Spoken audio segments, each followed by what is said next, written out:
Sistem pendidikan yang selama ini harus berjalan secara online cukup merugikan kedua belah pihak, baik sekolah maupun siswanya. Kebijakan akan dibukanya pembelajaran tatap muka tentunya disambut baik oleh pendidik.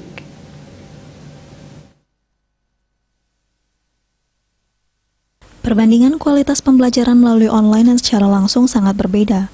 Kualitas pendidikan sangat menurun karena tidak adanya interaksi langsung antar pendidik dan siswanya. Namun semua pihak terkait harus tetap disadari di situasi pandemi COVID-19, sehingga kesehatan dan keselamatan sangat diutamakan. Akademisi Inengah Madiatnyanu mengatakan, dengan ancang-ancang dari pemerintah terkait dibukanya PTM, tentunya pihak sekolah sangat menyambut baik hal tersebut. Apalagi sekolah swasta sangat bergantung pada siswa. Tanpa menunjukkan kualitas pendidikannya, sekolah swasta menghadapi masalah yang mengkhawatirkan. Walaupun nanti PTM siap dibuka, penerapan protokol kesehatan tetap menjadi fokus utama sebagai pola pembiasaan oleh seluruh pihak di sekolah. Di sisi lain, persetujuan dari orang tua siswa juga merupakan syarat mutlak yang harus dikantongi pihak sekolah.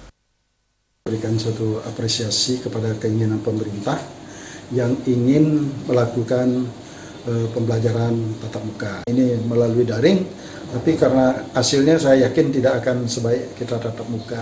Menginginkan supaya TPM itu segera dilaksanakan, tetapi dengan catatan tetap kita mematuhi protokol kesehatan. Dan yang kedua adalah kita harus mendapatkan izin dari orang tua. Minta izin kepada orang tua, termasuk juga kepada dinas. Di sana akan ada surat pernyataan orang tua tidak berkeberatan atau berkeberatan. Jujur saya, mungkin yang kalau saya melihat yang akan lebih berkualitas itu yang tatap muka langsung. Generasi penerus bangsa harus dipupuk kemampuannya sejak dini. Salah satu yang paling berperan adalah pendidikan. Fokus utama untuk memperbaiki sistem pendidikan di tengah pandemi patut diperjuangkan. Regita, Bali TV.